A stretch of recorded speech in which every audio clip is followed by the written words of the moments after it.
No DQ Galaxy. We are live with a recap of AEW Dynamite for Wednesday, June 21st, 2023. AEW Forbidden Door is this coming Sunday live on pay-per-view. NoDQ.com will have you covered with live results coverage. Shout out to everybody watching this, whether it's live or on demand. Much love and appreciation to you all. Now let's get right into this recap. We kicked off Dynamite with the legendary Hardy Boys, Matt and Jeff, going up against the not so legendary Guns, aka the Ass Boys. They still have terrible music, but whatever.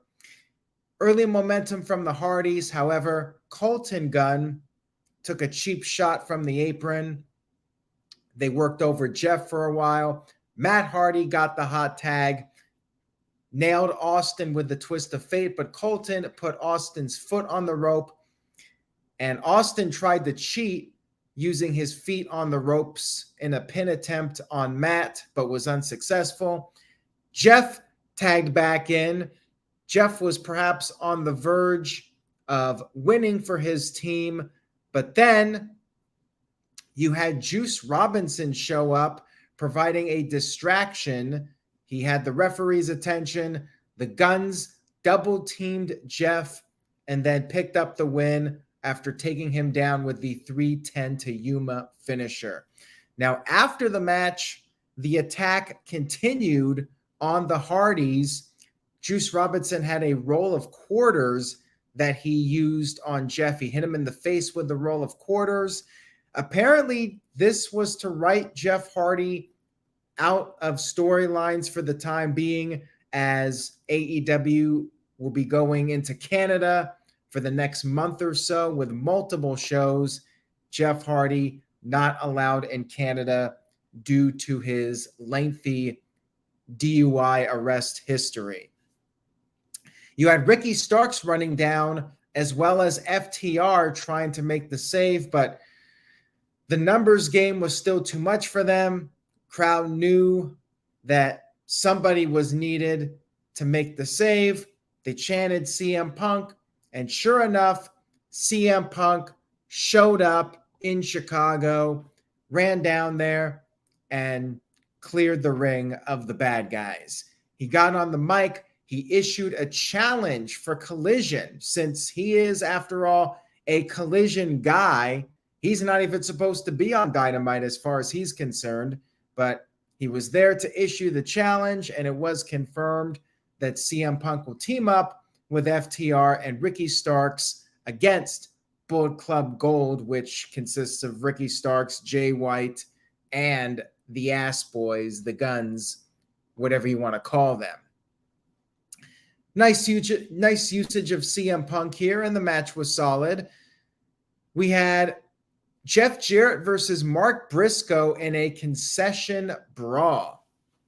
This was fun. I'm always a fan of these types of matches with lots of brawling in the arena, condiments being used, mustard, hot dogs, popcorn being thrown at people. Enjoyable stuff here. I'm always a fan of these types of matches. Karen Jarrett interfered at one point, and then Mark Briscoe laid out Jarrett on a ladder, or not a ladder, on a table. He climbed the ladder, but then he got pushed off the ladder by Sanjay Dutt. Briscoe crashed through the table below. After the commercial break, they were back in the ring, and we had more shenanigans. We had Papa Briscoe at ringside. He chokeslammed Jay Lethal through a table. Then we had more people coming out there. We had Karen Jarrett with a low blow to Papa Briscoe. Satnam Singh came out there and chokeslammed Mark Briscoe. Christopher Daniels, the Best Friends, they went after Satnam Singh. Lucha Brothers were out there. Everybody super kicked Singh. And then back in the ring Mark Briscoe rolled up Jeff Jarrett and scored the pinfall victory. I know this was not everybody's cup of tea, but I was entertained by it. It was very much a train wreck, but it was an enjoyable one.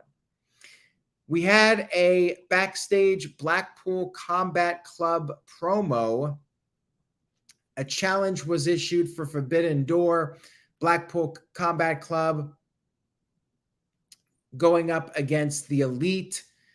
The Blackpool Combat Club, the BCC, would have Takeshita with them, as well as Shota Umino, I'm not sure how to pronounce his name, going up against the Elite and a couple of mystery people. Umino, I think is how you pronounce his name. Anyways, Bryan Danielson cut a little promo on Okada, said that Okada is nothing but an amateur and a coward.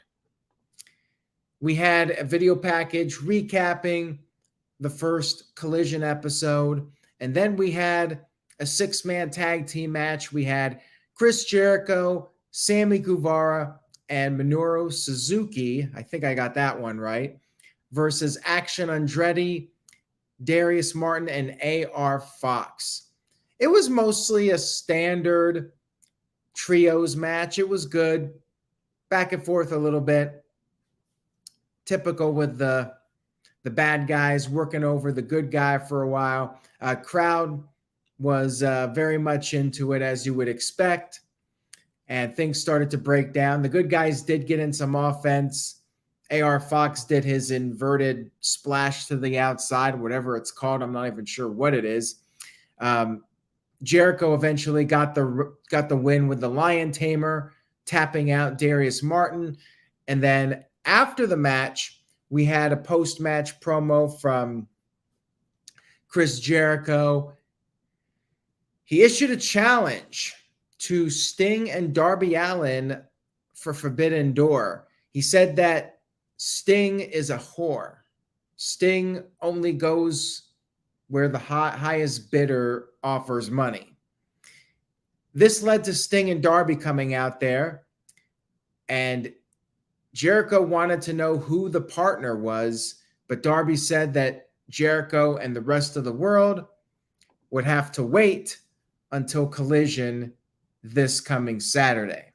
We do not know who the partner is going to be, but we will find out Saturday on Collision. Crowd was not happy about this because they wanted the answer. They wanted the person to be there right on Dynamite. And I'm fine with this. You know, you gotta hook people somehow for Collision. You gotta give them something, a reason to tune in. So yeah, I'm fine with this. Whatever. We had a pre-taped, and I should stress, pre-taped backstage promo from the Elite.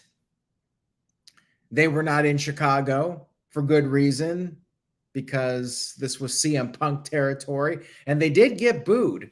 There was a video showing the live crowd's reaction, and there were definitely boos. And they brought in Eddie Kingston, and actually this helped because the live crowd started chanting CM Punk until Eddie Kingston appeared on the screen. And Eddie Kingston's the fourth person, and Eddie Kingston would be picking the fifth person later on in the show. We had Adam Cole come into the ring for a promo. There was a Vince was right sign. Adam Cole called out MJF wanting to discuss a rematch because, yes, Adam Cole did not beat MJF, but also MJF did not beat Adam Cole. We had MJF coming out there. There was a sign that said, "My cat can beat up MJF's cat." I like that one. Crowd popped big for MJF, but of course they love to hate him. They chanted, "Shut the F up" and "a-hole" at him. MJF said he had Cole beat before the time ran out in their match last week, and thus there would be no rematch. Adam Cole was ready to fight right there on the spot, but then Tony Schiavone had an announcement, and both MJF and Cole said, "Shut up, Shivani," at the same time, which I thought was a little goofy, but whatever. Tony Schiavone announced that there would be a Blind Eliminator Tournament. What is this, the Lethal Lottery? And MJF and Adam Cole have randomly been selected to be partners. I think it's random, right? Did I miss it? Did they say it was random or if it was done purposely? I'm not even sure. But yeah, MJF and Adam Cole are going to be partners. Now, in WCW, granted this was Vince Russo booking, I remember pretty much every match, the guys that did not get along, well, did not get along. And they would like abandon the other person, and that would be the typical outcome of the matches. Apparently it's random, according to City by the Bay and Nick Glavin. So Adam Cole and MJF just randomly are going to be teaming together. I mean, all right. We haven't seen it in a long time. Lethal Lottery stuff hasn't been done in many years, probably for good reason, but maybe it'll be good. I mean, it's not Vince Russo booking. Could end up being okay. Building Nexus sent in a $2 super chat. Said, how does the Elite and Blackpool Combat Club feud end? Well, my guess is blood and guts. Now, are they going to do it on Dynamite? They haven't really teased it, but it could end up being All In. Like last year, they did it on Dynamite, but this year they have another big event, a really big event in All In. And I could see that being a possibility, but they may also go with a one-on-one Omega Ospreay final match. We'll have to see what they do. We did have a little bit more here because the crowd was chanting "Hug It Out" at MJF and Cole, and then Tanahashi showed up on the video screen for a pre-taped promo and wanted his match with MJF, and MJF was still not going to give it to him, but then Adam Cole called MJF a coward and got the crowd to chant coward. I'm not sure what a choward is, but maybe I just created a new term. He got the crowd to chant coward. Choward is when the crowd chants I just said it again. I can't do it. I'm tongue-tied. A choward is when the crowd chants coward. Got it. MJF finally accepted when we got the choward chant from the crowd chanting coward. So yeah, that's all it took. Just say choward, coward, whatever, and MJF accepts the challenge. I got to shut up now or I'm just going to keep being tongue-tied. We are live, pal, for the No DQ live recap of AEW Dynamite. Remember when I said Cesaro and Sheamus, Cesaro? I still remember that one. Cesaro was the name of that team instead of the bar. We had a tag team match. We had Orange Cassidy and Shibata against Daniel Garcia and Zack Sabre Jr. Another good match here. Crowd was very much into Shibata and Zack Sabre Jr. I guess they have a history I know nothing about, but crowd was very much into this. And all four of them got in the ring, had a big stare down. And then it was a standard tag match for a while. Bad guys worked over Orange Cassidy. Shibata got a hot tag. And then it was Garcia and Shibata going at it. Garcia targeted the arm. Shibata fought back. Shibata had a busted lip, or actually Garcia had a busted lip, I should say. And then Orange Cassidy got in the ring, went for the orange punch, but accidentally hit his own partner, Shibata, and Garcia got the win. After the match was over, it was revealed that there will be a four-way match for Orange Cassidy's international title. Feels like this was very much thrown together, and then all four guys were in the ring with a little tug of war. We got to love those tug of war title spots to build up a pay-per-view. The most notable one, of course, Roman Reigns and Brock Lesnar several years ago.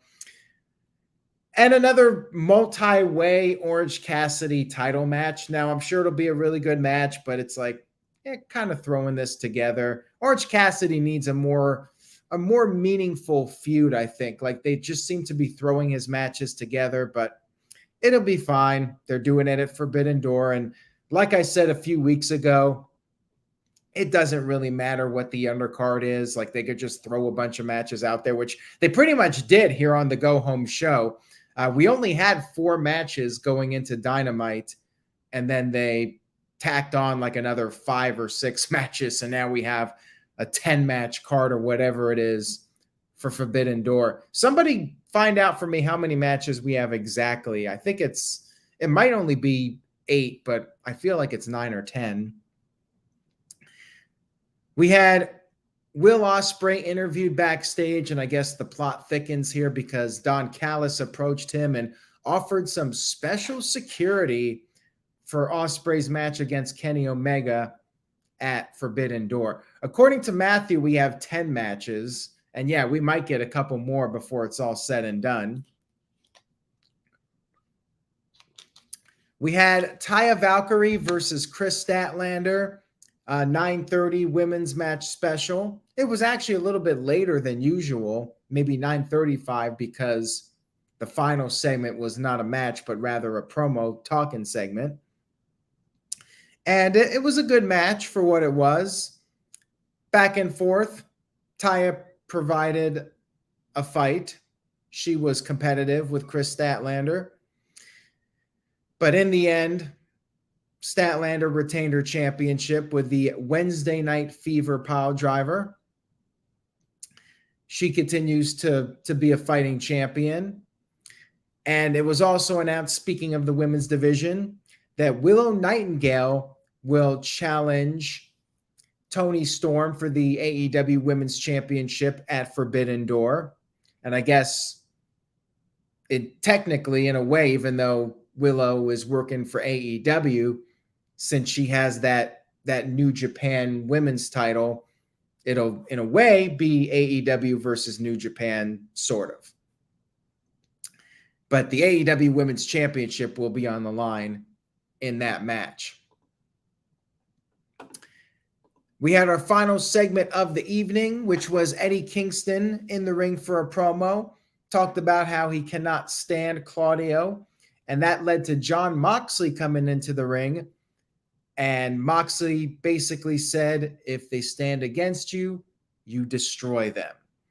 Eddie fired back saying that he loves Moxley like a brother, but Moxley was the one that drew the line by teaming up with Claudio in the first place. Eddie then revealed that the 5th man is Ishii, who is pretty awesome from what I've seen of him. He came down there and we had a huge fight break out. The Blackpool Combat Club was out there and they got the upper hand. Bryan got on the mic and called out Okada. We heard the coin drops, the music. Okada showed up. No surprise here at the end. He came in the ring, stared down with Bryan. Wheeler Yuta came in with a cheap shot, but then Bryan accidentally hit Yuta with the running knee, and Okada went for the ripcord lariat, but Bryan fled the ring, and it was Yuta that was the victim of the lariat from Okada, and Okada stood tall as Dynamite went off the air. And we do have some Owen Hart matches set up. I think CM Punk is probably going to win this Owen Hart tournament. CM Punk has a match at Forbidden Door, and I do not know the opponent's name offhand, nor could I probably pronounce it, but CM Punk does have a match at Forbidden Door in the Owen Hart tournament. And yeah, based off of the matches set up for that, seems pretty obvious to me CM Punk wins, being the big Bret Hart fanboy that he is, in tribute of Owen Hart winning the tournament. Seems obvious to me. City by the Bay with a $2 super chat. Thank you for that. Says, A+ show, very fun. I hope Okada goes over Bryan. I Spoiler alert, we're doing Forbidden Door predictions Thursday night, 8 p.m. Eastern, 5 p.m. Pacific. But yeah, I tend to agree with you that Okada will go over Bryan. And I think that's the right move. I would not go with an A+, though. I did enjoy Dynamite, but I don't think it was as good as last week's show. It was a solid go-home show. So I'm going with a solid B. I do think it was an entertaining show from start to finish, and then they did well, but I would not put it at like a top-tier Dynamite by any means. Still very entertaining, though. And Building Nexus sent in a $2 super chat. Thank you for that. Says, chances of Ospreay and Omega 3 happening at Wembley. Well, that's what I thought initially, but then I'm wondering, are they going to save Blood and Guts for Wembley? Maybe they save Blood and Guts for All Out. Like, they got All In and All Out coming out within a week of each other. And that makes me think that maybe they're not going to give away Blood and Guts for free like they did last year. And yeah, they could do Omega and Okada 3, or not Okada, Omega and Ospreay 3 at Wembley, and then save Blood and Guts for All Out. Because you would think that they would do the Ospreay Omega match, the singles match at Wembley. And, you know, Ospreay would be top tier babyface there. And he's basically the heel. He's in Omega's backyard for Forbidden Door since it's in Toronto, Canada. And, you know, he's going to be the heel there, but would no doubt be the babyface if they did one more match in London at Wembley Stadium. Anyways, guys, make sure you tune in for the predictions, 10 matches, whatever it is. We're going to be predicting everything that's been announced Thursday night, 8 p.m. Eastern, 5 p.m. Pacific. Check it out and spread the word. Tell a friend. Anybody who's a fan of AEW, have them check out our predictions video. Stay tuned to NoDQ.com for the very latest news and rumors heading into Forbidden Door. Say yes to NoDQ.com, and I will see you all next time.